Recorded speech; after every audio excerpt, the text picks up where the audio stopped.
ओम श्री कृष्णाय नमः। आप सभी का हमारे चैनल आध्यात्मिक सागर में हार्दिक स्वागत है। आप सभी का दिन शुभ और मंगलमय हो और आपकी सभी मनोकामनाएं पूर्ण हो। आज आप सुनेंगे माघ मास महात्म्य का अध्याय 16। श्री सूत जी कहते हैं, चमत्कारपुर के समीप मृकंड नाम से प्रसिद्ध एक श्रेष्ठ द्विज थे, जो वेद वेत्ता विद्वानों में अग्रगण्य माने जाते थे। वे वानप्रस्थ आश्रम में स्थित थे। वहां उन्होंने बड़ी भारी तपस्या की थी। जिस समय वे गृहस्थ थे, तभी ढलती अवस्था में उनके एक सर्व शुभ लक्षण संपन्न पुत्र हुआ था। पिता ने उसका नाम मार्कंड रखा था। वानप्रस्थी पिता के आश्रम में ही बालक का लालन पालन हुआ और वह जल्दी बढ़ गया। धीरे धीरे उसकी अवस्था 5 वर्ष की हो गई।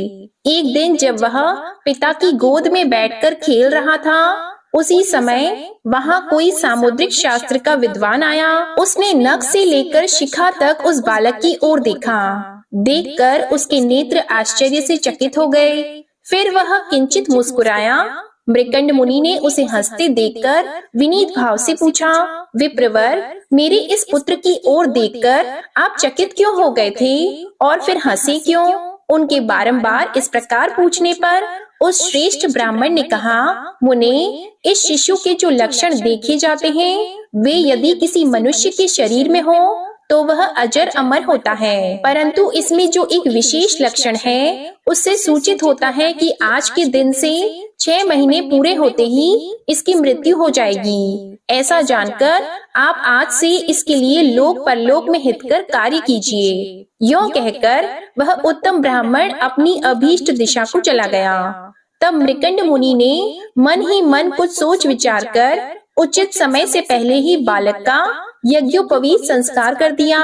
फिर उसे कर्तव्य का उपदेश देते हुए कहा, बेटा, तुम जिस किसी भी ब्राह्मण को देखना, उसे अवश्य विनय पूर्वक प्रणाम करना। इस प्रकार व्रत में स्थित हुए उस बालक के 6 महीने पूर्ण होने में केवल 3 दिन शेष रह गए। वह सदा प्रत्येक ब्राह्मण को प्रणाम करता रहा।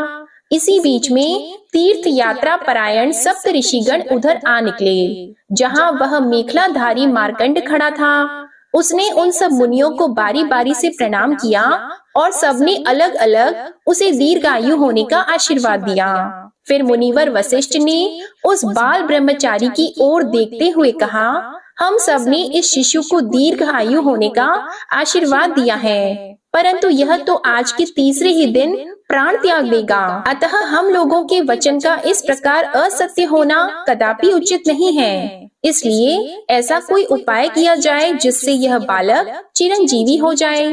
फिर वे सब महर्षि परस्पर विचार करके इस निश्चय पर पहुँचे कि ब्रह्मा जी को छोड़कर दूसरा कोई इसके जीवन का उपाय नहीं है। अतः इस बालक को उनके आगे ले जाकर उन्हीं की आज्ञा से इसे चिरंजीवी बनाया जाए। ऐसा निर्णय करके तीर्थ भ्रमण का कार्य रोककर उस ब्रह्मचारी को साथ लेकर वे शीघ्र ही ब्रह्मलोक में जा पहुँचे। वहां ब्रह्मा जी को प्रणाम करके वेदोक्त स्तोत्रों द्वारा उनकी स्तुति करने के बाद सब मुनि बैठ गए। इसके बाद उस बालक ने भी ब्रह्मा जी को प्रणाम किया और ब्रह्मा जी ने भी उसे दीर्घ आयु होने का आशीर्वाद दिया।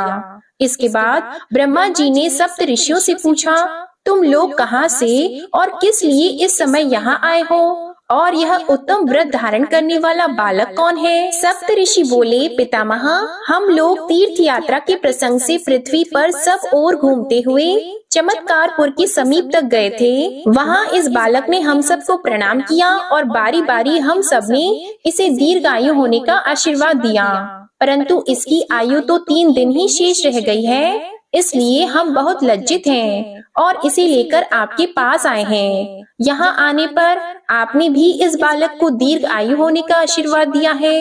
अतः आप और हम सब लोग सत्यवादी बने रहें, इसके लिए कोई उपाय आप करें। मुनियों का यह वचन सुनकर ब्रह्मा जी ने हंसते हुए कहा, यह बालक मेरे प्रसाद से वेद विद्या में प्रवीण तथा जरा मृत्यु से रहित होगा, इसमें संदेह नहीं है। अतः अब इसे शीघ्र भूतल पर ले जाकर इसके घर पहुंचा दो। यह सुनकर सप्त ऋषि उस बालक को लेकर उसके पिता के आश्रम के समीप आए और अग्नि तीर्थ में छोड़कर स्वयं तीर्थ स्नान के लिए चले गए। इधर पुत्र स्नेही मृकंड मुनि अपने पुत्र को न देखकर दुखी होकर विलाप करते रहे।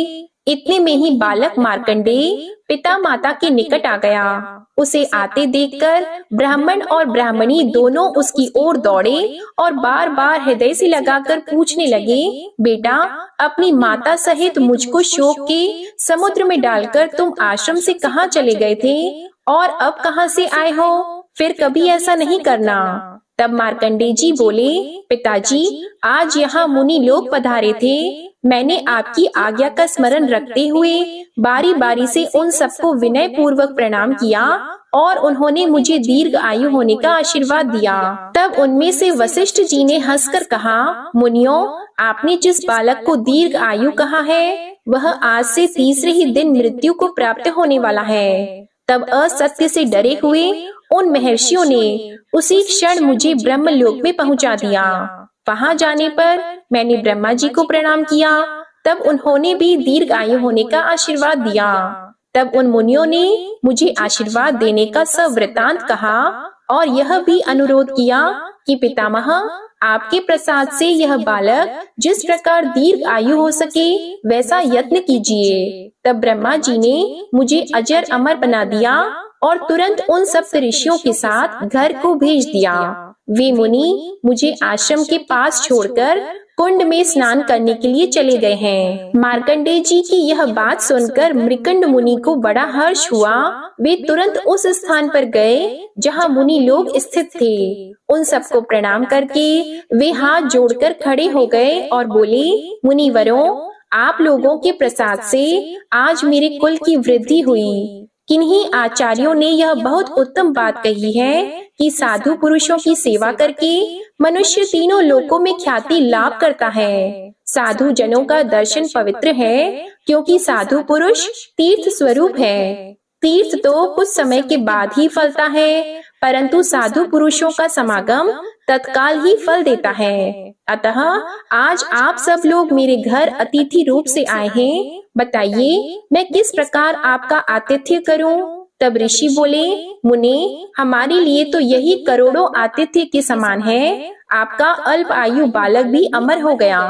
मृकंड ने कहा, मुनीश्वरों, जिसे मृत्यु ने गले से लगा लिया था, मेरे उस बालक की रक्षा करके आपने समस्त कुल का उद्धार कर दिया है। ब्रह्मघाती, शराबी, चोर और व्रत को भंग करने वाले पापी के लिए सत्पुरुषों ने प्रायश्चित बताया है, परंतु कृतज्ञ के उद्धार का कोई उपाय नहीं है। अतः मुनीश्वरों, मुझ पर कृतज्ञता का दोष न आए, ऐसा उपाय आपको करना चाहिए। तब ऋषिगण बोले, द्विज श्रेष्ठ, यदि आप कोई प्रत्युपकार करना ही चाहते हैं तो हमारे कहने से यहाँ ब्रह्मा जी के लिए, जिन्होंने आपके पुत्र को अमर बनाया है, एक मंदिर बनवाइए और इस तीर्थ में ब्रह्मा जी की स्थापना कीजिए। इसके बाद स्वयं भी आप पुत्र के साथ यहाँ रहकर दिन रात उनकी आराधना करें। हम और दूसरे ब्राह्मण भी आपके साथ रहकर नित्य प्रति पितामह का पूजन करेंगे। वहाँ आपके बालक के साथ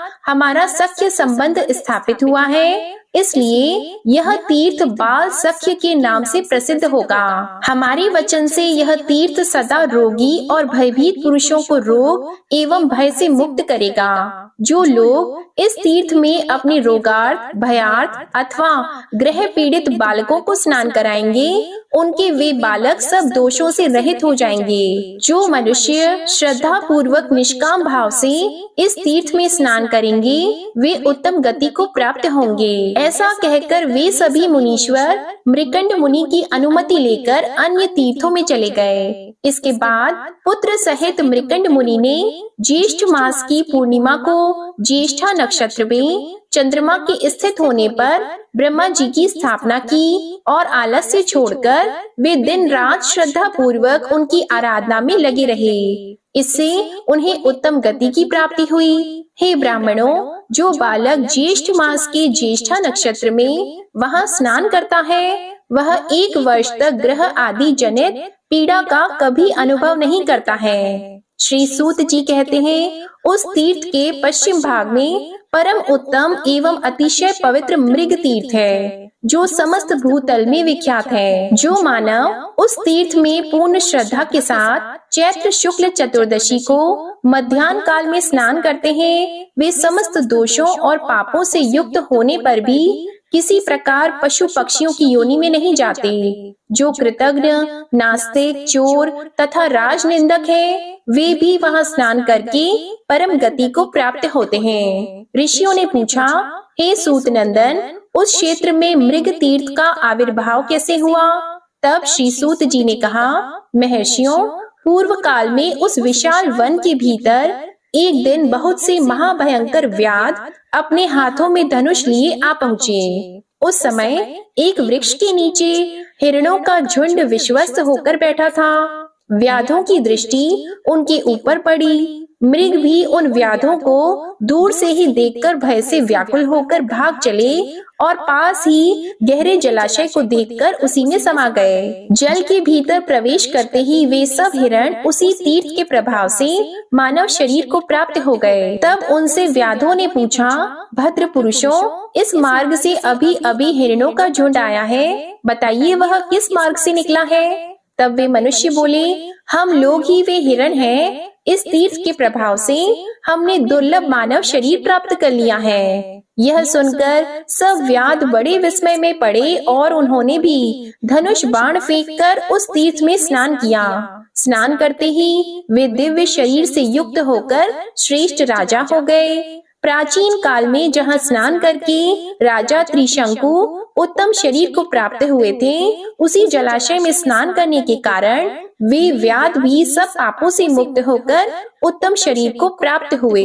उस शुभ तीर्थ में विष्णुपद नाम से प्रसिद्ध एक अन्य तीर्थ भी है, जो समस्त पातकों का नाश करने वाला है। दक्षिणायन आरंभ होने पर मनुष्य एकाग्र चित्त होकर वहाँ विष्णु पद का पूजन करे और श्रद्धा पूर्वक भगवान को आत्मनिवेदन करे। ऐसा करने वाला पुरुष दक्षिणायन में मरने पर भी भगवान विष्णु के परम पद को प्राप्त होता है, इसमें कोई संदेह नहीं। इसी प्रकार उत्तरायण आरंभ होने पर भी विधि पूर्वक विष्णु पद का पूजन करके एकाग्र चित्त होकर भक्ति भाव से आत्मनिवेदन करे। ऐसा करने वाला पुरुष भी भगवान विष्णु के पुण्य धाम को प्राप्त होकर सुखी होता है। तब ऋषियों ने पूछा, भगवान विष्णु का चरण उस तीर्थ में कैसे प्राप्त हुआ और वहाँ किस प्रकार आत्मनिवेदन किया जाता है? तब सूत जी ने कहा, सर्वशक्तिमान भगवान विष्णु ने जिस समय बलि को बांधा था, उस समय अपने 3 पगों से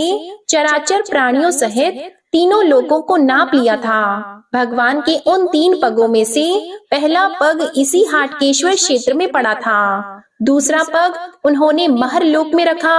फिर भगवान चक्रपाणि ने जब तीसरा पग रखने का उद्योग किया, तब उनके अंगुष्ठ के अग्रभाग से ब्रह्मांड फूट गया और अत्यंत लघुता को प्राप्त हो गया।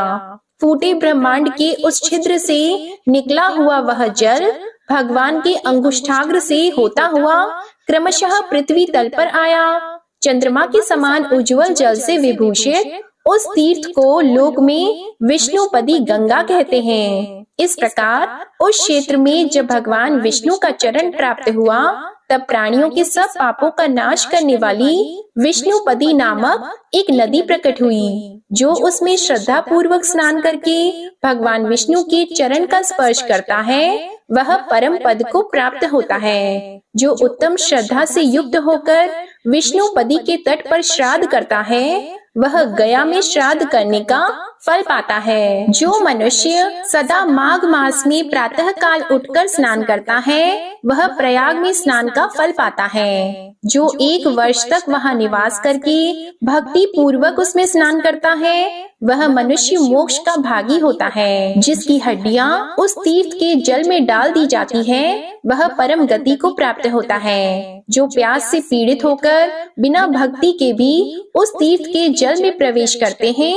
वे भी पाप मुक्त होकर शरीर का अंत होने के बाद भगवान विष्णु के जरा मृत्यु रहित परम धाम में जाते हैं। फिर जो पर्व काल उपस्थित होने पर श्रद्धा पूर्वक स्नान करके वेद के ज्ञाता श्रेष्ठ ब्राह्मणों को दान देते हैं, उनके लिए क्या कहना है। इसलिए जो मनुष्य अपने कल्याण की इच्छा रखता है वह प्रयत्न पूर्वक विष्णुपदी के जल में स्नान तथा विष्णुपद का स्पर्श करें। दक्षिणायन अथवा उत्तरायण प्राप्त होने पर श्री विष्णुपद का पूजन करके इस मंत्र का उच्चारण करें, अर्थात भगवन, यदि 6 महीने के भीतर मेरी अकस्मात मृत्यु हो जाए तो आपके चरणों में ही मुझे आश्रय मिले और मैं आपका सेवक पार्षद हो जाऊं। श्री हरि से ऐसा कहकर इसके बाद ब्राह्मणों का पूजन करें और उन्हीं के साथ भोजन करें। ऐसा करने वाला पुरुष उत्तम गति को प्राप्त होता है। आज का अध्याय यहीं तक। इसके आगे का वृतांत आप अगले अध्याय में सुनेंगे। अब सुनिए श्रीमद् भागवत महापुराण कथा के आगे का अध्याय। श्री मैत्रेय जी कहते हैं, इस प्रकार महामनस्वी प्रजापति पृथु ने स्वयमेव अन्न आदि तथा पुर ग्राम आदि सर्ग की व्यवस्था करके स्थावर जंगम सभी की आजीविका का सुभीता कर दिया तथा साधु जन उचित धर्मों का भी खूब पालन किया। मेरी अवस्था कुछ ढल गई है और जिसके लिए मैंने इस लोक में जन्म लिया था उस प्रजा रक्षण रूप ईश्वर आज्ञा का पालन भी हो चुका है। अतः अब मुझे अंतिम पुरुषार्थ मोक्ष के लिए प्रयत्न करना चाहिए। यह सोचकर उन्होंने अपने विरह में रोती हुई अपनी पुत्री रूपा पृथ्वी का भार पुत्रों को सौंप दिया और सारी प्रजा को बिलखती छोड़कर वे अपनी पत्नी सहित अकेले ही तपोवन को चले गए। वहां भी वे वानप्रस्थ आश्रम के नियम अनुसार उसी प्रकार कठोर तपस्या में लग गए जैसे पहले गृहस्थ आश्रम में अखंड व्रत पूर्वक पृथ्वी को विजय करने में लगे थे। कुछ दिन तो उन्होंने कंद मूल फल खाकर बिताए, कुछ काल सूखे पत्ते खाकर रहे, फिर कुछ पखवाड़ों तक जल पर ही रहे और इसके बाद केवल वायु से ही निर्वाह करने लगे। वीरवर पृथु मुनिवृत्ति से रहते थे। गर्मियों में उन्होंने 5 अग्नियों का सेवन किया। वर्षा ऋतु में खुले मैदान में रहकर अपने शरीर पर जल की धाराएं सही और जाड़े में गले तक जल में खड़े रहे। वे प्रतिदिन मिट्टी की वेदी पर ही शयन करते थे तथा वाणी और मन का संयम करके ब्रह्मचर्य का पालन करते हुए प्राणों को अपने अधीन किया। इस प्रकार श्री कृष्ण की आराधना करने के लिए उन्होंने उत्तम तप किया।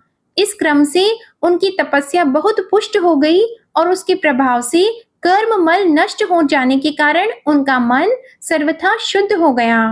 प्राणायामों के द्वारा मन और इंद्रियों के निरुद्ध हो जाने से उनका वासना जनित बंधन भी कट गया। तब भगवान सनत कुमार ने उन्हें जिस परम उत्कृष्ट आध्यात्म योग की शिक्षा दी थी उसी के अनुसार राजा पृथु पुरुषोत्तम श्री हरि की आराधना करने लगे। इस तरह भगवत परायण होकर श्रद्धा पूर्वक सदाचार का पालन करते हुए निरंतर साधन करने से पर ब्रह्मा परमात्मा में उनकी अनन्य भक्ति हो गई। इस प्रकार भगवत उपासना से अंतःकरण शुद्ध सात्विक हो जाने पर निरंतर भगवत चिंतन के प्रभाव से प्राप्त हुई इस अनन्य भक्ति से उन्हें वैराग्य सहित ज्ञान की प्राप्ति हुई और फिर उस तीव्र ज्ञान के द्वारा उन्होंने जीव के उपाधि भूत अहंकार को नष्ट कर दिया जो सब प्रकार के संशय विपर्य का आश्रय है। इसके पश्चात देह आत्मा बुद्धि की निवृत्ति और परमात्मा स्वरूप श्री कृष्ण की अनुभूति होने पर अन्य सब प्रकार की सिद्धि आदि से भी उदासीन हो जाने के कारण उन्होंने उस तत्व ज्ञान के लिए भी प्रयत्न करना छोड़ दिया जिसकी सहायता से पहले अपने जीव कोश का नाश किया था। क्योंकि जब तक साधक को योग मार्ग के द्वारा श्री कृष्ण कथा अमृत में अनुराग नहीं होता तब तक केवल योग साधना से उसका मोह जनित प्रमाद दूर नहीं होता। फिर जब अंत काल उपस्थित हुआ तो वीरवर पृथु ने अपने मन को दृढ़ता पूर्वक परमात्मा में स्थित करके ब्रह्म भाव में स्थित होकर अपना शरीर त्याग दिया। महाराज पृथु की पत्नी महारानी अर्ची भी उनके साथ वन को गई थी। वे बड़ी सुकुमारी थी, पैरों से भूमि का स्पर्श करने योग्य भी नहीं थी। फिर भी उन्होंने अपने स्वामी के व्रत और नियम आदि का पालन करते हुए उनकी खूब सेवा की और मुनिवृत्ति के अनुसार कंद मूल आदि से निर्वाह किया। इससे यद्यपि वे बहुत दुर्बल हो गई थी तो भी प्रियतम के कर स्पर्श से सम्मानित होकर उसी में आनंद मानने के कारण उन्हें किसी प्रकार कष्ट नहीं होता था।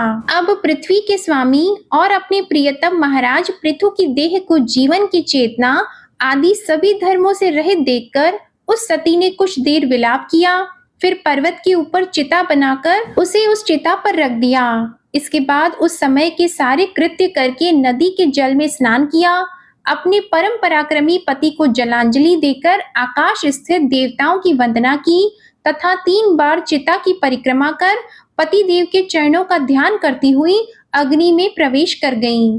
परम साध्वी अर्ची को इस प्रकार अपने पति वीरवर पृथु का अनुगमन करते देखकर सहस्त्रों वरदायिनी देवियों ने अपने अपने पतियों के साथ उनकी स्तुति की। वहां देवताओं के बाजे बजने लगे।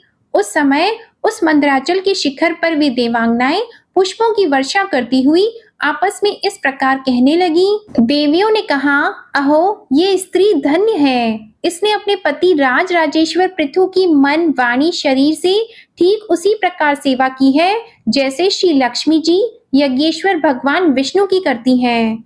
अवश्य ही अपने अचिंत्य कर्म के प्रभाव से यह सती हमें भी लांग कर अपने पति के साथ उच्चतर लोकों को जा रही है। इस लोक में कुछ ही दिनों का जीवन होने पर भी जो लोग भगवान के परम पद की प्राप्ति कराने वाला आत्मज्ञान प्राप्त कर लेते हैं, उनके लिए संसार में कौन पदार्थ दुर्लभ है। अतः जो पुरुष बड़ी कठिनता से भूलोक में मोक्ष का साधन स्वरूप मनुष्य शरीर पाकर भी विषयों में आसक्त रहता है, वह निश्चय ही आत्मघाती है। हाय, वह ठगा गया। श्री मैत्रेय जी कहते हैं, विदुर जी, जिस समय देवांगनाएं इस प्रकार स्तुति कर रही थीं, भगवान के जिस परम धाम को आत्मज्ञानियों में श्रेष्ठ भगवत प्राण महाराज पृथु गए, महारानी अर्ची भी उसी पति लोक को गईं। परम भागवत पृथु जी ऐसे ही प्रभावशाली थे। उनके चरित्र बड़े उदार हैं। मैंने तुम्हारे सामने उनका वर्णन किया। जो पुरुष इस परम पवित्र चरित्र को श्रद्धा पूर्वक एकाग्र चित्त से पढ़ता, सुनता अथवा सुनाता है, वह भी महाराज पृथु के पद भगवान के परम धाम को प्राप्त होता है। इसका सकाम भाव से पाठ करने से ब्राह्मण ब्रह्मतेज प्राप्त करता है, क्षत्रिय पृथ्वीपति हो जाता है, वैश्य व्यापारियों में प्रधान हो जाता है और शूद्र में साधुता आ जाती है। स्त्री हो अथवा पुरुष, जो कोई इसे आदर पूर्वक 3 बार सुनता है, वह संतानहीन हो तो पुत्रवान, धनहीन हो तो महाधनी, कीर्तिहीन हो तो यशस्वी और मूर्ख हो तो पंडित हो जाता है। यह चरित्र मनुष्य मात्र का कल्याण करने वाला और अमंगल को दूर करने वाला है। यह धन, यश और आयु की वृद्धि करने वाला, स्वर्ग की प्राप्ति कराने वाला और कलयुग के दोषों का नाश करने वाला है। यह धर्म आदि चतुर्वर्ग की प्राप्ति में भी बड़ा सहायक है। इसलिए जो लोग धर्म, अर्थ, काम और मोक्ष को भली भांति सिद्ध करना चाहते हो, उन्हें इसका श्रद्धा पूर्वक श्रवण करना चाहिए। जो राजा विजय के लिए प्रस्थान करते समय इसे सुनकर जाता है, उसके आगे आकर राजा लोग उसी प्रकार भेंट रखते हैं जैसे पृथु के सामने रखते थे। मनुष्य को चाहिए कि अन्य सब प्रकार की आसक्ति छोड़कर भगवान में विशुद्ध निष्काम भक्ति भाव रखते हुए महाराज पृथु के इस निर्मल चरित्र को सुने, सुनाए और पढ़ें। विदुर जी, मैंने भगवान के महात्म्य को प्रकट करने वाला यह पवित्र चरित्र तुम्हें सुना दिया। इसमें प्रेम करने वाला पुरुष महाराज पृथु की सी गति पाता है। जो पुरुष इस पृथु चरित्र का प्रतिदिन आदर पूर्वक निष्काम भाव से श्रवण और कीर्तन करता है, उसका जिनके चरण संसार सागर को पार करने के लिए नौका के समान है, उन श्री हरि में सुदृढ़ अनुराग हो जाता है। श्री मैत्रेय जी कहते हैं, विदुर जी, महाराज पृथु के बाद उनके पुत्र परम यशस्वी विजिताश्व राजा हुए। उनका अपने छोटे भाइयों पर बड़ा स्नेह था, इसलिए उन्होंने चारों को एक एक दिशा का अधिकार सौंप दिया। राजा विजिताश्व ने हर्यक्ष को पूर्व, धूम्रकेश को दक्षिण, वृक को पश्चिम और द्रविण को उत्तर दिशा का राज्य दिया। उन्होंने इंद्र से अंतर ध्यान होने की शक्ति प्राप्त की थी, इसलिए उन्हें अंतर ध्यान भी कहते थे। उनकी पत्नी का नाम शिखंडिनी था। उससे उनके 3 सुपुत्र हुए। उनके नाम पावक, पवमान और शुचि थे। पूर्व काल में वशिष्ठ जी का शाप होने से उपयुक्त नाम के अग्नियों ने ही उनके रूप में जन्म लिया था। आगे चलकर योग मार्ग से ये फिर अग्नि रूप हो गए। अंतर्ध्यान के नभवस्ती नाम की पत्नी से एक और पुत्र रत्न हविर्धान प्राप्त हुआ। महाराज अंतर्धान बड़े उदार पुरुष थे। जिस समय इंद्र उनके पिता के अश्वमेध यज्ञ का घोड़ा हर कर ले गए थे, उन्होंने पता लग जाने पर भी उनका वध नहीं किया था। राजा अंतर्धान ने कर लेना, दंड देना, जुर्माना वसूल करना आदि कर्तव्यों को बहुत कठोर एवं दूसरों के लिए कष्टदायक समझकर एक दीर्घकालीन यज्ञ में दीक्षित होने के बहाने अपना राजकाज छोड़ दिया। यज्ञ कार्य में लगे रहने पर भी उन आत्मज्ञानी राजा ने भक्त भय भंजन पूर्णतम परमात्मा की आराधना करके सुदृढ़ समाधि के द्वारा भगवान के दिव्य लोक को प्राप्त किया। विदुर जी, हविर्धान की पत्नी हविर्धानी ने बहिर्षद, गय, शुक्ल, कृष्ण, सत्य और जितव्रत नाम के 6 पुत्र उत्पन्न किए। कुरुश्रेष्ठ विदुर जी, इनमें हविर्धान के पुत्र महाभाग बहिर्षद यज्ञ आदि कर्मकांड और योगाभ्यास में कुशल थे। उन्होंने प्रजापति का पद प्राप्त किया। उन्होंने एक स्थान के बाद दूसरे स्थान में लगातार इतने यज्ञ किए कि यह सारी भूमि पूर्व की ओर अग्रभाग करके फैलाए हुए कुशों से पट गई थी। इसी से आगे चलकर वे प्राचीन बरही नाम से विख्यात हुए। राजा प्राचीन बरही ने ब्रह्मा जी के कहने से समुद्र की कन्या शतद्रुति से विवाह किया था। सर्वांग सुंदरी किशोरी शतद्रुति सुंदर वस्त्र आभूषणों से सज धजकर विवाह मंडप में जब भावर देने के लिए घूमने लगी, तब स्वयं अग्निदेव भी मोहित होकर उसे वैसे ही चाहने लगे जैसे शुकी को चाहा था। नवविवाहिता शतद्रुति ने अपने नुपुरों की झनकार से ही दिशा विदिशाओं के देवता, असुर, मुनि, सिद्ध, मनुष्य और नाग सभी को वश में कर लिया था। शतद्रुति के गर्भ से प्राचीन बरही के प्रचेता नाम के 10 पुत्र हुए। वे सब बड़े ही धर्मज्ञ और एक से नाम और आचरण वाले थे। जब पिता ने उन्हें संतान उत्पन्न करने का आदेश दिया, तब उन सब ने तपस्या करने के लिए समुद्र में प्रवेश किया। वहां 10,000 वर्ष तक तपस्या करते हुए उन्होंने तप का फल देने वाले श्री हरि की आराधना की। घर से तपस्या करने के लिए जाते समय मार्ग में श्री महादेव जी ने उन्हें दर्शन देकर कृपा पूर्वक जिस तत्व का उपदेश दिया था, उसी का वे एकाग्रता पूर्वक ध्यान, जप और पूजन करते रहे। विदुर जी ने पूछा, ब्राह्मण, मार्ग में प्रचेताओं का श्री महादेव जी के साथ किस प्रकार समागम हुआ और उन पर प्रसन्न होकर भगवान शंकर ने उन्हें क्या उपदेश दिया, वह सार युक्त बात आप कृपा करके मुझसे कहिए। ब्रह्मर्षि, शिव जी के साथ समागम होना तो देहधारियों के लिए बहुत कठिन है, औरों की तो बात ही क्या है। मुनिजन भी सब प्रकार की आसक्ति छोड़कर उन्हें पाने के लिए उनका निरंतर ध्यान करते हैं, किंतु सहज में पाते नहीं। यद्यपि भगवान शंकर आत्माराम हैं, उन्हें अपने लिए न कुछ करना है न पाना है, तो भी इस लोक सृष्टि की रक्षा के लिए वे अपनी घोर रूपा शक्ति शिवा के साथ सर्वत्र विचरते रहते हैं। श्री मैत्री जी ने कहा, विदुर जी, साधु स्वभाव प्रचेतागण पिता की आज्ञा शिरोधार्य करके तपस्या में चित्त लगा पश्चिम की ओर चले गए। चलते चलते उन्होंने समुद्र के समान विशाल एक सरोवर देखा। वह महापुरुषों के मन के समान बड़ा ही स्वच्छ था और उसमें रहने वाले मत्स्य आदि जल जीव भी प्रसन्न जान पड़ते थे। उसमें नील कमल, लाल कमल और सायकाल में खिलने वाले कमल आदि अन्य कई प्रकार के कमल सुशोभित थे। इतने में उन्होंने देखा कि देवाधिदेव भगवान शंकर अपने अनुचरों के सहित उस सरोवर से बाहर आ रहे हैं। उनका शरीर तपी हुई सुवर्ण राशि के समान कांतिमान है, कंठ नील वर्ण है और 3 विशाल नेत्र हैं। वे अपने भक्तों पर अनुग्रह करने के लिए उद्यत हैं। अनेकों गंधर्व उनका सुयश गा रहे हैं। उनका सहसा दर्शन पाकर प्रचेताओं को बड़ा कौतूहल हुआ और उन्होंने शंकर जी के चरणों में प्रणाम किया। तब शरणागत भयहारी धर्मवत्सल भगवान शंकर ने अपने दर्शन से प्रसन्न हुए उन धर्मज्ञ और शील संपन्न राजकुमारों से प्रसन्न होकर कहा, श्री महादेव जी बोले, तुम लोग राजा प्राचीन बरही के पुत्र हो, तुम्हारा कल्याण हो। तुम जो कुछ करना चाहते हो वह भी मुझे मालूम है। इस समय तुम लोगों पर कृपा करने के लिए ही मैंने तुम्हें इस प्रकार दर्शन दिया है। जो व्यक्ति अव्यक्त प्रकृति और जीव संज्ञक पुरुष, इन दोनों के नियामक भगवान वासुदेव की साक्षात शरण लेता है, वह मुझे परम प्रिय है।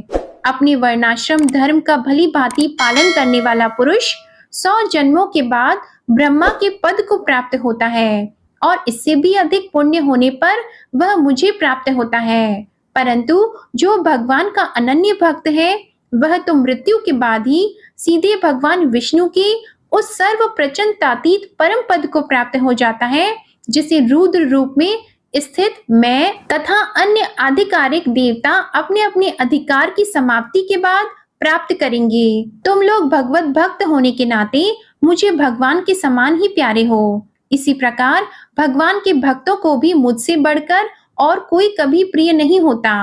अब मैं तुम्हें एक बड़ा ही पवित्र, मंगलमय और कल्याणकारी स्तोत्र सुनाता हूँ। इसका तुम लोग शुद्ध भाव से जप करना। श्री मैत्रेय जी कहते हैं, तब नारायण परायण करुणा हृदय भगवान शिव ने अपने सामने हाथ जोड़कर खड़े हुए उन राजपुत्रों को यह स्तोत्र सुनाया। भगवान रुद्र स्तुति करने लगे। आप सभी से मेरा ये अनुरोध है कि इस कल्याणकारी स्तोत्र को आप ध्यान पूर्वक और श्रद्धा भाव से सुनिएगा।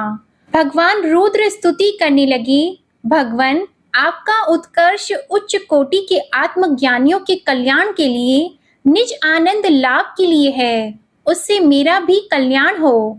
आप सर्वदा अपने निरतिशय परमानंद स्वरूप में ही स्थित रहते हैं। ऐसे सर्वात्मक आत्म स्वरूप आपको नमस्कार है। आप पद्मनाभ समस्त लोगों के आदि कारण हैं। भूत सूक्ष्म अर्थात तन मात्र और इंद्रियों के नियंता, शांत, एक रस और स्वयं प्रकाश वासुदेव भी आप ही हैं। आपको नमस्कार है। आप ही सूक्ष्म, अनंत और मुखाग्नि के द्वारा संपूर्ण लोगों का संहार करने वाले, अहंकार के अधिष्ठाता, संकर्षण तथा जगत के प्रकृष्ट ज्ञान के उद्गम स्थान, बुद्धि के अधिष्ठाता प्रद्युम्न हैं। आपको नमस्कार है। आप ही इंद्रियों के स्वामी, मनस तत्व के अधिष्ठाता भगवान अनिरुद्ध हैं। आपको बार बार नमस्कार है। आप अपने तेज से जगत को व्याप्त करने वाले सूर्य देव हैं। पूर्ण होने के कारण आप में वृद्धि और क्षय नहीं होता। आपको नमस्कार है। आप स्वर्ग और मोक्ष के द्वार और निरंतर पवित्र हृदय में रहने वाले हैं। आपको नमस्कार है। आप ही सुवर्ण रूप वीर्य से युक्त और चातुहोत्र कर्म के साधन तथा विस्तार करने वाले अग्निदेव हैं। आपको नमस्कार है। आप पितर और देवताओं के पोषक सोम हैं तथा तीनों वेदों के अधिष्ठाता हैं। हम आपको नमस्कार करते हैं। आप ही समस्त प्राणियों को तृप्त करने वाले जल रूप हैं। आपको नमस्कार है। आप समस्त प्राणियों की देह, पृथ्वी और विराट स्वरूप हैं तथा त्रिलोकी की रक्षा करने वाले मानसिक, ऐन्द्रिक और शारीरिक शक्ति स्वरूप वायु प्राण हैं। आपको नमस्कार है। आप ही अपने गुण शब्द के द्वारा समस्त पदार्थों का ज्ञान कराने वाले तथा बाहर भीतर का भेद करने वाले आकाश हैं तथा आप ही महान पुण्यों से प्राप्त होने वाले परम तेजोमय स्वर्ग, वैकुंठ आदि लोक हैं। आपको पुनः पुनः नमस्कार है। आप पितृलोक की प्राप्ति कराने वाले प्रवृत्ति कर्म रूप और देवलोक की प्राप्ति के साधन निवृत्ति कर्म रूप हैं तथा आप ही अधर्म के फल रूप दुखदायक मृत्यु हैं। आपको नमस्कार है। हे नाथ, आप ही पुराण पुरुष तथा सांख्य और योग के अधीश्वर भगवान श्री कृष्ण हैं। आप सब प्रकार की कामनाओं की पूर्ति के कारण साक्षात मंत्र मूर्ति और महान धर्म स्वरूप हैं। आपकी ज्ञान शक्ति किसी भी प्रकार कुंठित होने वाली नहीं है। आपको नमस्कार है, नमस्कार है। आप ही कर्ता, करण और कर्म तीनों शक्तियों के एकमात्र आश्रय हैं। आप ही अहंकार के अधिष्ठाता रुद्र हैं। आप ही ज्ञान और क्रिया स्वरूप हैं तथा आपसे ही परा, पश्यंती, मध्यमा और वैखरी 4 प्रकार की वाणी की अभिव्यक्ति होती है। आपको नमस्कार है। प्रभु, हमें आपके दर्शनों की अभिलाषा है, अतः आपके भक्त जन जिसका पूजन करते हैं और जो आपके निज जनों को अत्यंत प्रिय है, अपने उस अनूप रूप की आप हमें झांकी कराइए। आपका वह रूप अपने गुणों से समस्त इंद्रियों को तृप्त करने वाला है। वह वर्षाकालीन मेघ के समान स्निग्ध श्याम और संपूर्ण सौंदर्यों का सार सर्वस्व है।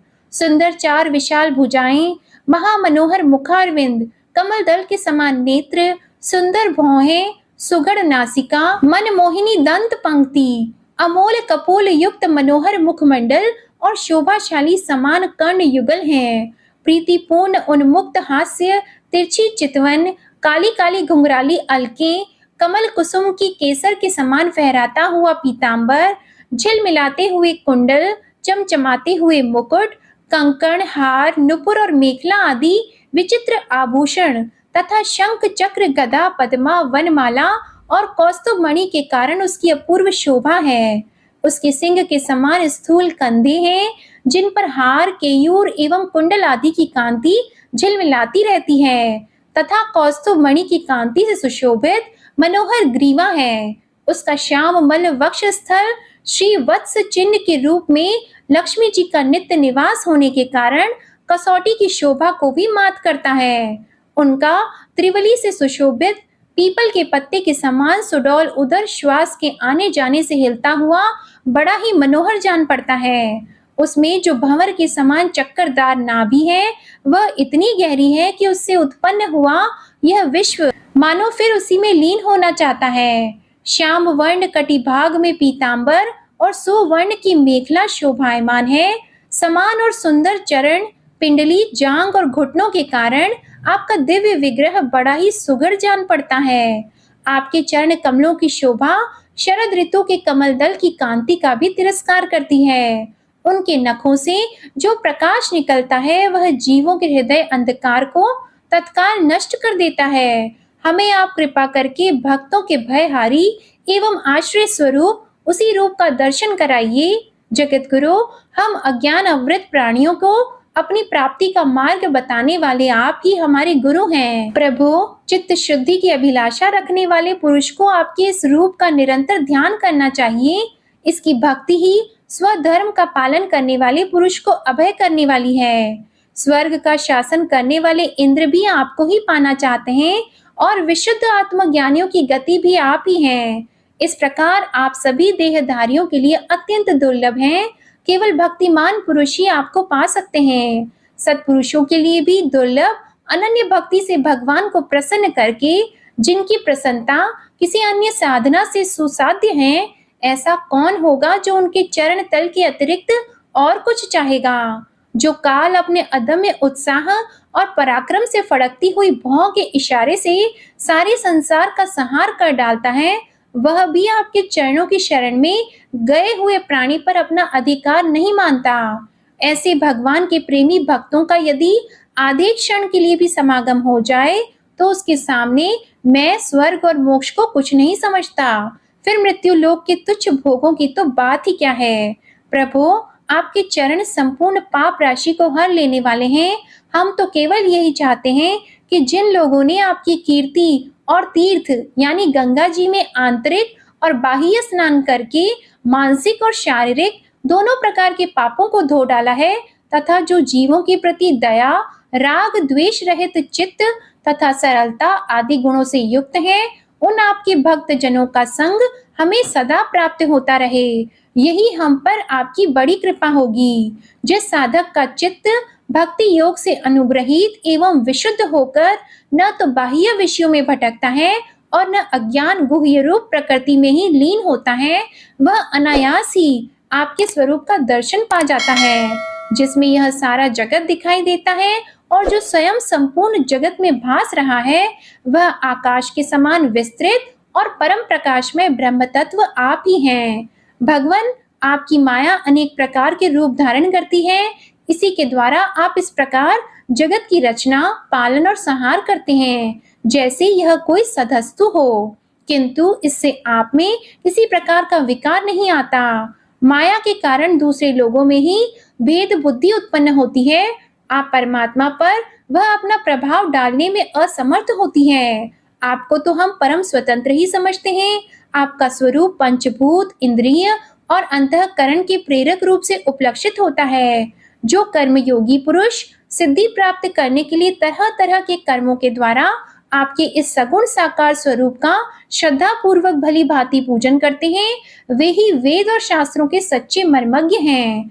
प्रभु, आप ही अद्वितीय आदि पुरुष हैं, सृष्टि के पूर्व आपकी माया शक्ति सोई रहती है, फिर उसी के द्वारा सत्व, रज और तम रूप गुणों का भेद होता है और इसके बाद उन्हीं गुणों के महतत्व अहंकार, आकाश, वायु, अग्नि, जल, पृथ्वी, देवता, ऋषि और समस्त प्राणियों से युक्त इस जगत की उत्पत्ति होती है। फिर आप ही अपनी माया शक्ति से रचे हुए इन जरायुज, अंडज, स्वेदज और उद्भिज भेद से 4 प्रकार के शरीरों में अंश रूप से प्रवेश कर जाते हैं और जिस प्रकार मधुमक्खियां अपने ही उत्पन्न किए हुए मधु का आस्वादन करती हैं, उसी प्रकार वह आपका अंश उन शरीरों में रहकर इंद्रियों के द्वारा इन तुच्छ विषयों को भोगता है। आपको उस अंश को ही पुरुष या जीव कहते हैं। प्रभु, आपका तत्व ज्ञान प्रत्यक्ष से नहीं, अनुमान से होता है। प्रलय काल उपस्थित होने पर काल रूप आप ही अपने प्रचंड एवं असहाय वेग से पृथ्वी आदि भूतों को अन्य भूतों से विचलित कराकर समस्त लोकों का संहार कर देते हैं, जैसे वायु अपने असहनीय एवं प्रचंड झोंकों से मेघों के द्वारा ही मेघों को तितर बितर करके नष्ट कर डालती है। भगवान, यह मोहग्रस्त जीव प्रमादवश हर समय इसी चिंता में रहता है कि अमुक कार्य करना है, इसका लोभ बढ़ गया है और इसे विषयों की ही लालसा बनी रहती है, किंतु आप सदा ही सजग रहते हैं। भूख से जीव लपलपाता हुआ सर्प जैसे चूहे को चट कर जाता है, उसी प्रकार आप अपने काल स्वरूप से उसे सहसा लील जाते हैं। आपकी अवहेलना करने के कारण अपनी आयु को व्यर्थ मानने वाला ऐसा कौन विद्वान होगा जो आपके चरण कमलों को बिसारेगा? इनकी पूजा तो काल की आशंका से ही हमारे पिता ब्रह्मा जी और स्वयंभू आदि 14 मनुओं ने भी बिना कोई विचार किए केवल श्रद्धा से की थी। ब्राह्मण, इस प्रकार सारा जगत रुद्र रूप काल के भय से व्याकुल है, अतः परमात्मन, इस तत्व को जानने वाले हम लोगों के तो इस समय आप ही सर्वथा भय शून्य आश्रय हैं। भगवान शिव कहते हैं, राजकुमारों, तुम लोग विशुद्ध भाव से स्वधर्म का आचरण करते हुए भगवान में चित्त लगाकर मेरे कहे हुए इस स्तोत्र का जप करते रहो। भगवान तुम्हारा मंगल करेंगे।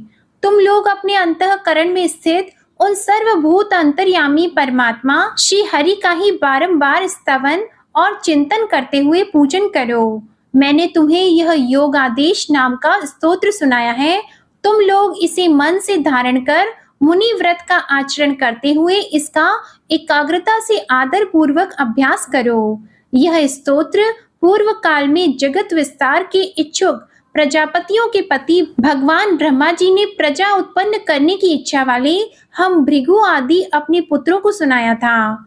जब हम प्रजापतियों को प्रजा का विस्तार करने की आज्ञा हुई, तब इसी के द्वारा हमने अपना अज्ञान निवृत्त करके अनेक प्रकार की प्रजा उत्पन्न की थी।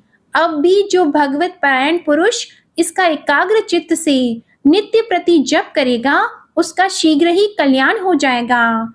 इस लोक में सब प्रकार के कल्याण साधनों में मोक्षदायक ज्ञान ही सबसे श्रेष्ठ है। ज्ञान नौका पर चढ़ा हुआ पुरुष अनायास ही इस दुस्तर संसार सागर को पार कर लेता है। यद्यपि भगवान की आराधना बहुत कठिन है, किंतु मेरे कहे हुए इस स्तोत्र का जो श्रद्धा पूर्वक पाठ करेगा, वह सुगमता से ही उनकी प्रसन्नता प्राप्त कर लेगा। भगवान ही संपूर्ण कल्याण साधनों के एकमात्र प्यारे प्राप्तव्य हैं। अतः मेरे गाए हुए इस स्तोत्र के गान से उन्हें प्रसन्न करके वह स्थिर चित्त होकर उनसे जो कुछ चाहेगा वह प्राप्त कर लेगा। जो पुरुष उष काल में उठकर इसे श्रद्धा पूर्वक हाथ जोड़कर सुनता है या सुनाता है, वह सब प्रकार के कर्म बंधनों से मुक्त हो जाता है। राजकुमारों, मैंने तुम्हें जो यह परम पुरुष परमात्मा का स्तोत्र सुनाया है, इसे एकाग्र चित्त से जपते हुए तुम महान तपस्या करो। तपस्या पूर्ण होने पर इसी से तुम्हें अभीष्ट फल प्राप्त हो जाएगा। श्री मैत्रेय जी कहते हैं, विदुर जी, इस प्रकार भगवान शंकर ने प्रचेताओं को उपदेश दिया। फिर प्रचेताओं ने शंकर जी की बड़ी भक्ति भाव से पूजा की। इसके बाद वे उन राजकुमारों के सामने ही अंतर ध्यान हो गए। सब के सब प्रचेता जल में खड़े रहकर भगवान रुद्र के बताए स्तोत्र का जप करते हुए 10,000 वर्ष तक तपस्या करते रहे। इन दिनों राजा प्राचीन बरही का चित्त कर्म कांड में बहुत रम गया था। उन्हें अध्यात्म विद्या विशारद परम कृपालु नारद जी ने उपदेश दिया। उन्होंने कहा कि राजन, इन कर्मों के द्वारा तुम अपना कौन सा कल्याण करना चाहते हो? दुख के आत्यंतिक नाश और परमानंद की प्राप्ति का नाम कल्याण है, वह तो कर्मों से नहीं मिलता। राजा ने कहा, महाभाग नारद जी, मेरी बुद्धि कर्म में फंसी हुई है, इसलिए मुझे परम कल्याण का कोई पता नहीं है। आप मुझे विशुद्ध ज्ञान का उपदेश दीजिए, जिससे मैं इस कर्म बंधन से छूट जाऊं। जो पुरुष कपट धर्ममय गृहस्थ आश्रम में ही रहता हुआ पुत्र, स्त्री और धन को ही परम पुरुषार्थ मानता है, वह अज्ञानवश संसारण्य में ही भटकता रहने के कारण उस परम कल्याण को प्राप्त नहीं कर सकता। श्री नारद जी ने कहा, देखो देखो राजन, तुमने यज्ञ में निर्दयता पूर्वक जिन हजारों पशुओं की बलि दी है, उन्हें आकाश में देखो। ये सब तुम्हारे द्वारा प्राप्त हुई पीड़ाओं को याद करते हुए बदला लेने के लिए तुम्हारी बाट देख रहे हैं। जब तुम मरकर परलोक में जाओगी, तब ये अत्यंत क्रोध में भरकर तुम्हें अपने लोहे के से सींगों से छेदेंगे। अच्छा, इस विषय में मैं तुम्हें एक प्राचीन उपाख्यान सुनाता हूँ। वह राजा पुरंजन का चरित्र है, उसे तुम मुझसे सावधान पूर्वक सुनो। राजन, पूर्व काल में पुरंजन नाम का एक बड़ा यशस्वी राजा था। उसका अविज्ञात नामक एक मित्र था। कोई भी उसकी चेष्टाओं को समझ नहीं सकता था। राजा पुरंजन अपने रहने योग्य स्थान की खोज में सारी पृथ्वी में घूमा, फिर भी जब उसे कोई अनुरूप स्थान नहीं मिला, तब वह कुछ उदास सा हो गया। उसे तरह तरह के भोगों की लालसा थी। उन्हें भोगने के लिए उसने संसार में जितने नगर देखे, उनमें से कोई भी उसे ठीक नहीं जचा। एक दिन उसने हिमालय के दक्षिण तटवर्ती शिखरों पर कर्म भूमि भारत खंड में एक 9 द्वारों का नगर देखा। वह सब प्रकार के सुलक्षणों से संपन्न था। सब ओर से परकोटों, बगीचों, अटारियों, खाइयों, झरोखों और राजद्वारों से सुशोभित था और सोने, चांदी तथा लोहे के शिखरों वाले विशाल भवनों से खचाखच भरा था। अपनी कांति के कारण वह नागों की राजधानी भोगवतीपुरी के समान जान पड़ता था। उसमें जहां तहां अनेकों सभा भवन, क्रीड़ा भवन, विश्राम स्थान और मूंगे के चबूतरे सुशोभित थे। उस नगर के बाहर दिव्य वृक्ष और लताओं से पूर्ण एक सुंदर बाग था। सरोवर के तट पर जो वृक्ष था, उनमें डालियां और पत्ते शीतल झरनों के जल कणों से मिली हुई वासंती वायु के झकोरों से हिल रहे थे और इस प्रकार वे तटवर्ती भूमि की शोभा बढ़ा रहे थे। राजा पुरंजन ने उस अद्भुत वन में घूमते घूमते एक सुंदरी को आते देखा, जो अकस्मात उधर चली आई थी।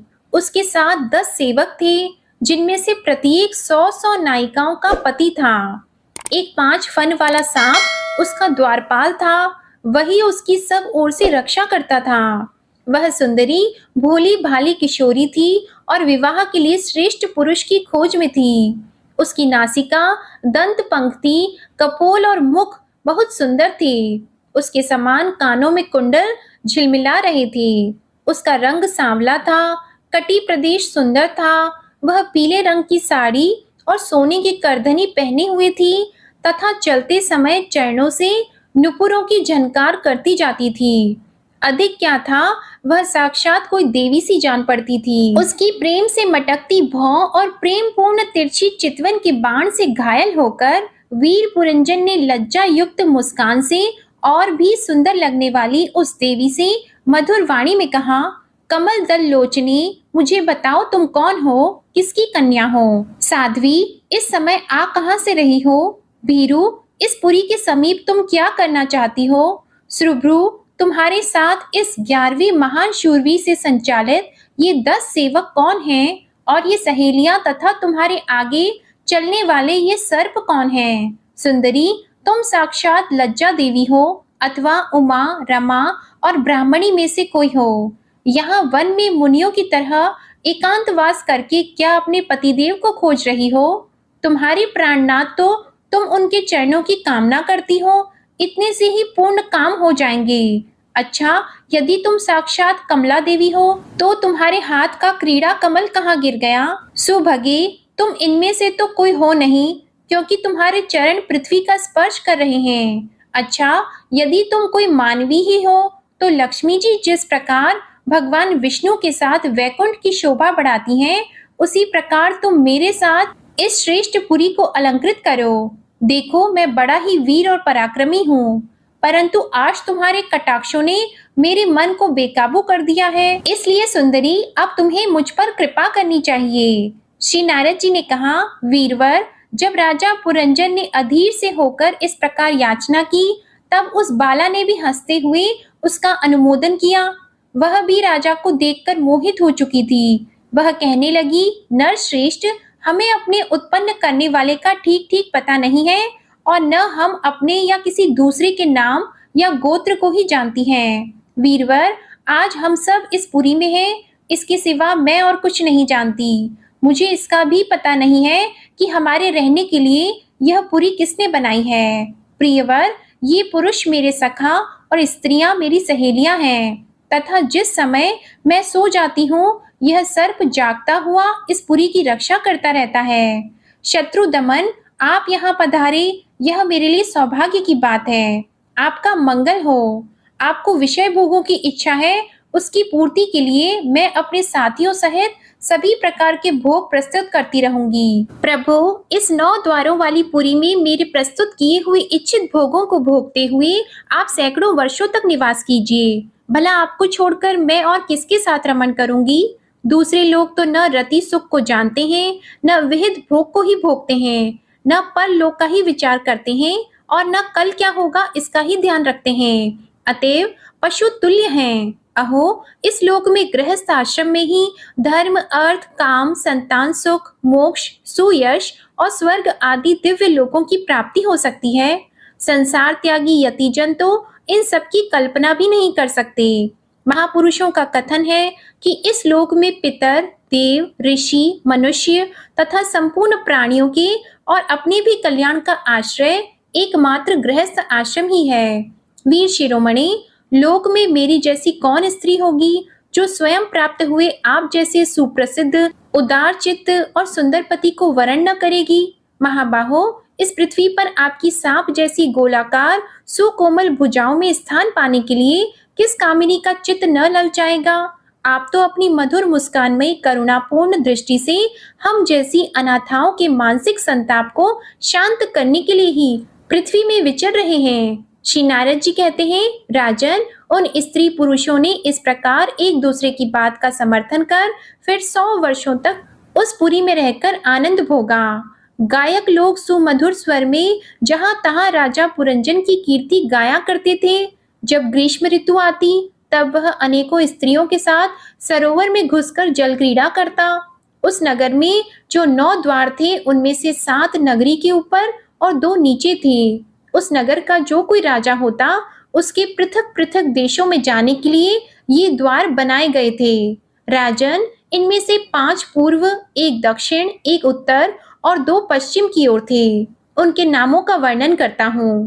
पूर्व की ओर खद्योता और आविर्मुखी नाम के 2 द्वार एक ही जगह बनाए गए थे। उनमें होकर राजा पुरंजन अपने मित्र द्युमान के साथ विभ्राजित नामक देश को जाया करता था। इसी प्रकार उस ओर नलिनी और नालिनी नाम के 2 द्वार और भी एक ही जगह बनाए गए थे। उनसे होकर वह अवधूत के साथ सौरभ नामक देश को जाता था। पूर्व दिशा की ओर मुखिया नाम का जो 5वां द्वार था, उसमें होकर वह रसज्ञ और विपण के साथ क्रमशः बहुदन और आपन नाम के देशों को जाता था। पुरी के दक्षिण की ओर जो पितृहु नाम का द्वार था, उसमें होकर राजा पुरंजन शुद्धधर के साथ दक्षिण पांचाल देश को जाता था।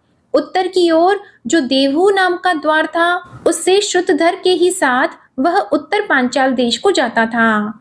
पश्चिम दिशा में आसुरी नाम का दरवाजा था, उसमें होकर वह दुर्मद के साथ ग्रामक देश को जाता था, तथा निऋत्ति नाम का जो दूसरा पश्चिम द्वार था, उससे लुब्धक के साथ वह वैशस नाम के देश को जाता था। इस नगर के निवासियों में निर्वाक और पेशस्कृत ये 2 नागरिक अंधे थे।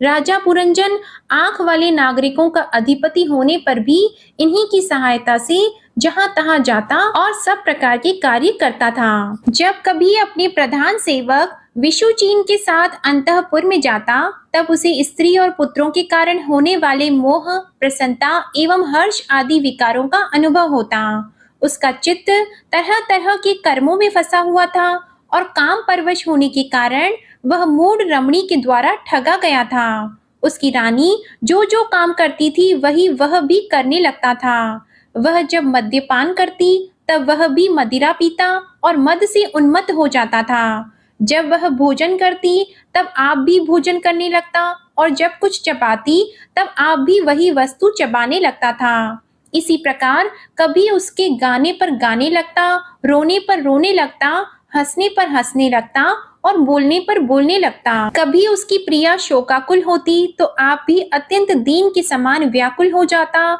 जब वह प्रसन्न होती आप भी प्रसन्न हो जाता और उसके आनंदित होने पर आप भी आनंदित हो जाता। इस प्रकार राजा पुरंजन अपनी सुंदरी रानी के द्वारा ठगा गया। सारा प्रकृति वर्ग परिकर ही उसको धोखा देने लगा।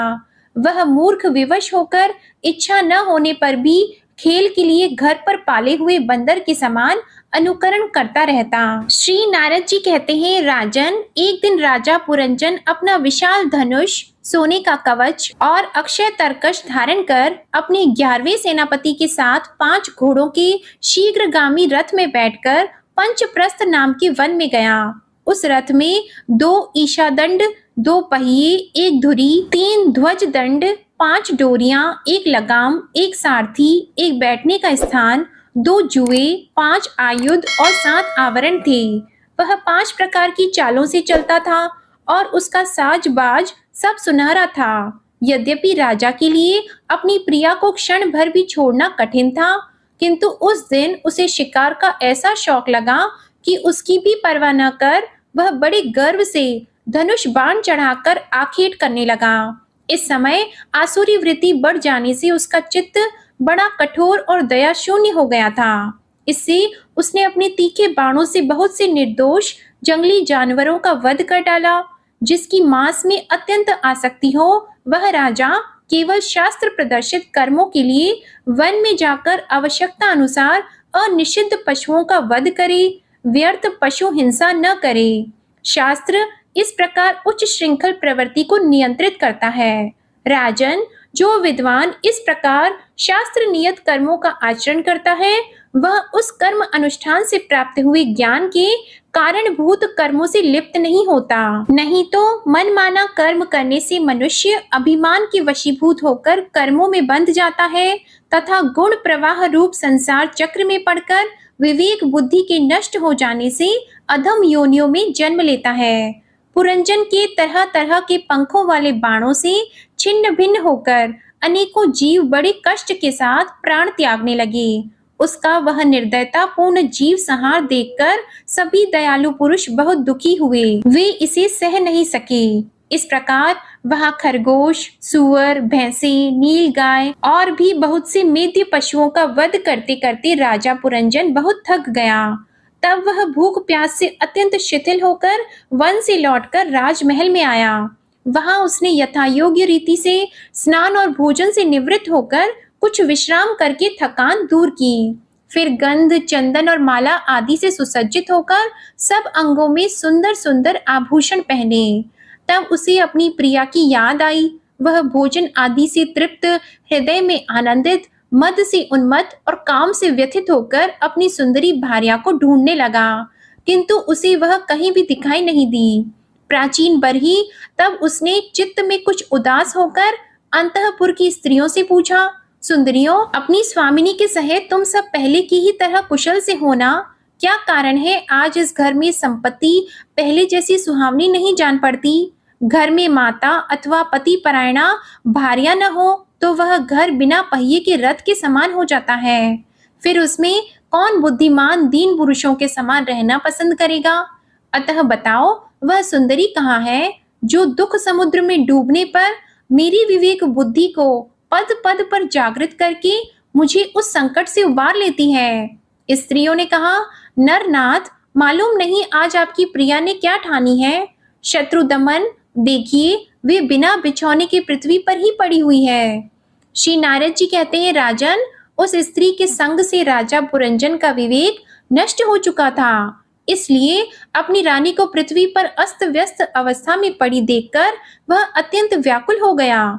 उसने दुखित हृदय से उसे मधुर वचनों द्वारा बहुत कुछ समझाया, किंतु उसे अपनी प्रेयसी के अंदर अपने प्रति प्रणय कोप का कोई चिन्ह नहीं दिखाई दिया। वह मनाने में भी बहुत कुशल था, इसलिए अब पुरंजन ने उसे धीरे धीरे मनाना आरंभ किया। उसने पहले उसके चरण छुए, फिर गोद में बिठाकर बड़े प्यार से कहने लगा। पुरंजन बोला, सुंदरी, वे सेवक तो निश्चय ही बड़े अभागे हैं, जिनके अपराध करने पर स्वामी उन्हें अपना समझकर शिक्षा के लिए उचित दंड नहीं देते। सेवक को दिया हुआ स्वामी का दंड तो उस पर बड़ा अनुग्रह ही होता है। जो मूर्ख हैं, उन्हीं को क्रोध के कारण अपने हितकारी स्वामी के किए हुए उस उपकार का पता नहीं चलता। सुंदर दंतावली और मनोहर भौं से शोभा पाने वाली मनस्विनी, अब यह क्रोध दूर करो और एक बार मुझे अपना समझकर प्रणय भार तथा लज्जा से झुका हुआ एवं मधुर मुस्कानमयी चितवन से सुशोभित अपना मनोहर मुखड़ा दिखाओ। अहो, भ्रमर पंक्ति के समान नीली अलकावली, उन्नत नासिका और सुमधुर वाणी के कारण तुम्हारा वह मुखा अरविंद कैसा मनोमोहक जान पड़ता है। वीर पत्नी, यदि किसी दूसरे ने तुम्हारा कोई अपराध किया हो तो उसे मुझे बताओ। यदि वह अपराधी ब्राह्मण कुल का नहीं है तो मैं उसे अभी दंड देता हूँ। मुझे तो भगवान के भक्तों को छोड़कर त्रिलोकी में अथवा उससे बाहर ऐसा कोई नहीं दिखाई देता जो तुम्हारा अपराध करके निर्भय और आनंद पूर्वक रह सके। प्रिय, मैंने आज तक तुम्हारा मुख कभी तिलकहीन, उदास, मुरझाया हुआ, क्रोध के कारण डरावना, कांतिहीन और स्नेह शून्य नहीं देखा। मैं व्यसनवश तुमसे बिना पूछे शिकार खेलने चला गया, इसलिए अवश्य अपराधी हूँ। फिर भी अपना समझकर तुम मुझ पर प्रसन्न हो जाओ। कामदेव के विषम बाणों से अधीर होकर जो सर्वदा अपने अधीन रहता है, उस अपने प्रिय पति को उचित कार्य के लिए भला कौन कामिनी स्वीकार नहीं करती। श्री नारद जी कहते हैं, महाराज, इस प्रकार वह सुंदरी अनेकों नखरों से पुरंजन को पूरी तरह अपने वश में कर उसे आनंदित करती हुई विहार करने लगी। उसने अच्छी तरह स्नान कर अनेक प्रकार के मांगलिक श्रृंगार किए तथा भोजन आदि से तृप्त होकर वह राजा के पास आई। राजा ने उस मनोहर मुख वाली राजमहिषी का सादर अभिनंदन किया। पुरंजनी ने राजा का आलिंगन किया और राजा ने उसे गले लगाया। फिर एकांत में मन के अनुकूल रहस्य की बातें करते हुए वह ऐसा मोहित हो गया कि उस कामिनी में ही चित्त लगा रहने के कारण उसे दिन रात के भेद से निरंतर बीतते हुए काल की दुस्तर गति का भी कुछ पता नहीं चला। मद से छका हुआ मनस्वी पुरंजन अपनी प्रिया की भुजा पर सिर रखे महामूल्य शैया पर पड़ा रहता। उसे तो वह रमणी ही जीवन का परम फल जान पड़ती थी। अज्ञान से आवृत हो जाने के कारण उसे आत्मा अथवा परमात्मा का कोई ज्ञान न रहा। राजन, इस प्रकार कामातुर चित्त से उसके साथ विहार करते करते राजा पुरंजन की जवानी आधे क्षण के समान बीत गई। प्रजापति उस पुरंजनी से राजा पुरंजन के 1100 पुत्र और 110 कन्याएं हुई, जो सभी माता पिता का सुयश बढ़ाने वाली और सुशीलता, उदारता आदि गुणों से संपन्न थी। ये पौरंजनी नाम से विख्यात हुई। इतने में ही उस सम्राट की लंबी आयु का आधा भाग निकल गया। फिर पांचाल राज पुरंजन ने पितृवंश की वृद्धि करने वाले पुत्रों का वधुओं के साथ और कन्याओं का उनके योग्य वरों के साथ विवाह कर दिया। पुत्रों में से प्रत्येक के 100-100 पुत्र हुए।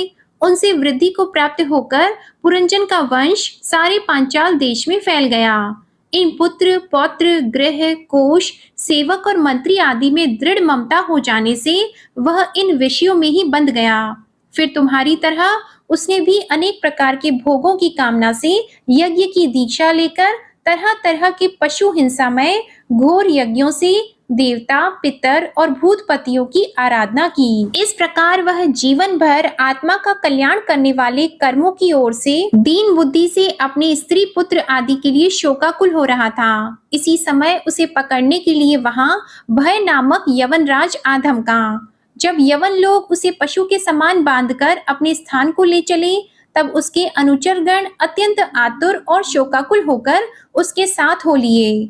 यवनों द्वारा रोका हुआ सर्प भी उस पुरी को छोड़कर इन सबके साथ ही चल दिया। उसके जाते ही सारा नगर छिन्न भिन्न होकर अपने कारण में लीन हो गया। इस प्रकार महाबली यवन राज के बलपूर्वक खींचने पर भी राजा पुरंजन ने अज्ञानवश अपने हितैषी एवं पुराने मित्र अविज्ञात का स्मरण नहीं किया। उस निर्दय राजा ने जिन यज्ञ पशुओं की बलि दी थी, वे उसकी दी हुई पीड़ा को याद करके उसे क्रोधपूर्वक कुठारों से काटने लगे। वह वर्षों तक विवेकहीन अवस्था में अपार अंधकार में पड़ा निरंतर कष्ट भोगता रहा। स्त्री की आसक्ति से उसकी यह दुर्गति हुई थी। अंत समय में भी पुरंजन को उसी का चिंतन बना हुआ था। इसलिए दूसरे जन्म में वह नृपश्रेष्ठ विदर्भराज के यहाँ सुंदरी कन्या होकर उत्पन्न हुआ। जब यह विदर्भ नंदिनी विवाह योग्य हुई, तब विदर्भराज ने घोषित कर दिया कि इसे सर्वश्रेष्ठ पराक्रमी वीर ही ब्याह सकेगा। तब शत्रुओं के नगरों को जीतने वाले पांड्य नरेश महाराज मलय ध्वज ने समर भूमि में समस्त राजाओं को जीतकर उसके साथ विवाह किया। उससे महाराज मलय ध्वज ने एक श्याम लोचना कन्या और उससे छोटे 7 पुत्र उत्पन्न किए, जो आगे चलकर द्रविड़ देश के 7 राजा हुए। राजन, फिर उनमें से प्रत्येक पुत्र के बहुत पुत्र उत्पन्न हुए, जिनके वंशधर इस पृथ्वी को मनवंतर के अंत तक तथा उसके बाद भी भोगेंगे। अंत में राजर्षि मलयध्वज पृथ्वी को पुत्रों में बांटकर भगवान श्री कृष्ण की आराधना करने की इच्छा से मलय पर्वत पर चले गए। उस समय चंद्रिका जिस समय चंद्रदेव का अनुसरण करती है, उसी प्रकार मतलोचना वैदर्भी ने अपने घर, पुत्र और समस्त भोगों को तिलांजलि दे पांड्य नरेश का अनुगमन किया। वहां चंद्रवसा, ताम्रपर्णी और वटोदका नाम की 3 नदियां थीं। उनके पवित्र जल में स्नान करके वे प्रतिदिन अपने शरीर और अंतःकरण को निर्मल करते थे। वहां रहकर उन्होंने कंद, बीज, मूल, फल और जल से ही निर्वाह करते हुए बड़ा कठोर तप किया। इससे धीरे धीरे उनका शरीर बहुत सूख गया। महाराज मलय ध्वज ने सर्वत्र समदृष्टि रखकर शीत, उष्ण, वर्षा, वायु, भूख, प्यास, प्रिय, अप्रिय और सुख दुख आदि सभी द्वंद्वों को जीत लिया। तप और उपासना से वासनाओं को निर्मूल कर तथा यम नियम आदि के द्वारा इंद्रिय, प्राण और मन को वश में करके वे आत्मा में ब्रह्म भावना करने लगे।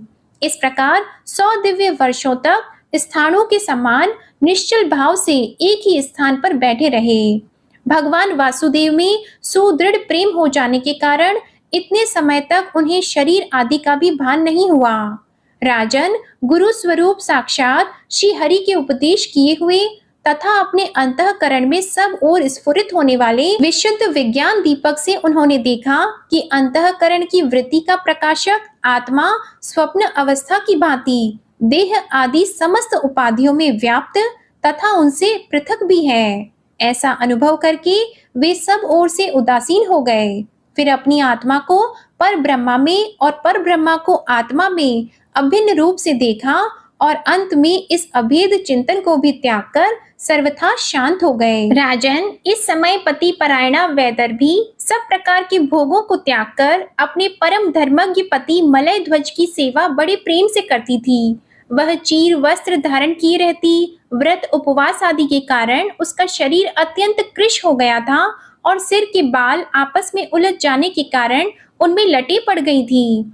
उस समय अपने पतिदेव के पास वह अंगार भाव को प्राप्त धूम रहित अग्नि के समीप अग्नि की शांत शिखा के समान सुशोभित हो रही थी। उसके पति परलोकवासी हो चुके थे, परंतु पूर्ववत स्थिर आसन से विराजमान थे।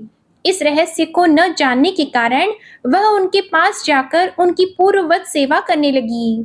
चरण सेवा करते समय जब उसे अपने पति के चरणों में गर्मी बिल्कुल नहीं मालूम हुई, तब तो वह झुंड से बिछड़ी हुई मृगी के समान चित्त में अत्यंत व्याकुल हो गई। उस बीहड़ वन में अपने को अकेली और दीन अवस्था में देखकर वह बड़ी शोकाकुल हुई और आंसुओं की धारा से स्तनों को भिगोती हुई बड़े जोर जोर से रोने लगी। वह बोली, राजर्षि उठिए, समुद्र से घिरी हुई यह वसुंधरा लुटेरों और अधार्मिक राजाओं से भयभीत हो रही है, आप इसकी रक्षा कीजिए।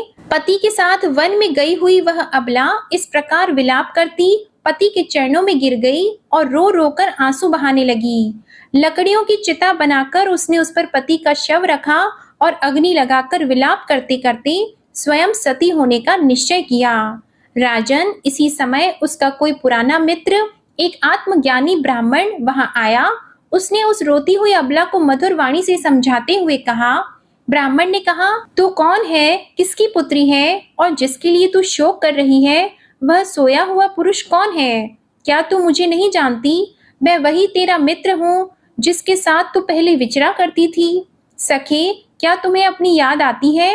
किसी समय मैं तुम्हारा अविज्ञात नाम का सखा था। तुम पृथ्वी के भोग भोगने के लिए निवास स्थान की खोज में मुझे छोड़कर चले गए थे। आर्य, पहले मैं और तुम एक दूसरे के मित्र और मानस निवासी हंस थे। हम दोनों सहस्त्रों वर्षों तक बिना किसी निवास स्थान के ही थे। तुम विषय भोगों की इच्छा से मुझे छोड़कर यहाँ पृथ्वी पर चले आए। यहाँ घूमते घूमते तुमने एक स्त्री का रचा हुआ स्थान देखा। उसमें 5 बगीचे, 9 दरवाजे, 1 द्वारपाल, 3 परकोटे, 6 वैश्यकुल और 5 बाजार थे। वह 5 उपादान कारणों से बना हुआ था और उसकी स्वामिनी एक स्त्री थी। महाराज, इंद्रियों के 5 विषय उसके बगीचे थे, 9 इंद्रिय छिद्र द्वार थे, तेज, जल और अन्न 3 परकोटे थे, मन और 5 ज्ञान इंद्रियां, 6 वैश्य कुल थे, क्रिया शक्ति रूप कर्म इंद्रियां ही बाजार थी, 5 भूत ही उसके कभी क्षीण न होने वाले उपादान कारण थे और बुद्धि शक्ति ही उसकी स्वामिनी थी।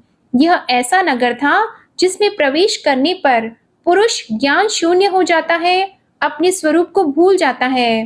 भाई, उस नगर में उसकी स्वामिनी के फंदे में पड़कर उसके साथ विहार करते करते तुम भी अपने स्वरूप को भूल गए और उसी के संग से तुम्हारी यह दुर्दशा हुई है। देखो, तुम न तो विदर्भ राज की पुत्री हो और न यह वीर मलय ध्वज तुम्हारा पति है, जिसने तुम्हें 9 द्वारों के नगर में बंद किया था। उस पुरंजनी के पति भी तुम नहीं हो। तुम पहले जन्म में अपने को पुरुष समझते थे और अब सती स्त्री मानते हो। यह सब मेरी ही फैलाई हुई माया है। वास्तव में तुम न पुरुष हो न स्त्री, हम दोनों तो हंस हैं। हमारा जो वास्तविक स्वरूप है उसका अनुभव करो। मित्र, जो मैं ईश्वर हूँ वही तुम जीव हो। तुम मुझसे भिन्न नहीं हो और तुम विचार पूर्वक देखो, मैं भी वही हूँ जो तुम हो। ज्ञानी पुरुष हम दोनों में कभी थोड़ा सा भी अंतर नहीं देखते। जैसे एक पुरुष अपने शरीर की परछाई को शीशे में और किसी व्यक्ति के नेत्र में भिन्न भिन्न रूप से देखता है, वैसे ही एक ही आत्मा विद्या और अविद्या की उपाधि के भेद से अपने को ईश्वर और जीव के रूप में 2 प्रकार से देख रहा है। इस प्रकार जब हंस ईश्वर ने उसे सावधान किया, तब वह मानव सरोवर का हंस अपने स्वरूप में स्थित हो गया और उसे अपने मित्र के विछोह से भूला हुआ आत्मज्ञान फिर प्राप्त हो गया। प्राचीन बरही मैंने तुम्हें परोक्ष रूप से यह आत्मज्ञान का दिग्दर्शन कराया है, क्योंकि जगतकर्ता जगदीश्वर को परोक्ष वर्णन ही अधिक प्रिय है। जय श्री कृष्णा। आज का अध्याय समाप्त हुआ। इसके आगे का वृतांत आप अगले अध्याय में सुनिएगा। आज की कथा अगर पसंद आई हो तो वीडियो को लाइक कीजिएगा, शेयर कीजिएगा, चैनल को सब्सक्राइब कीजिएगा और कमेंट में राधे कृष्ण भगवान की जय भी लिखिएगा। इसी के साथ आज आप हमारे चैनल पर सोमवार की व्रत कथा और माघ गुप्त नवरात्रि के पहले दिन की कथा भी जरूर सुनिएगा। जय श्री राधे कृष्णा।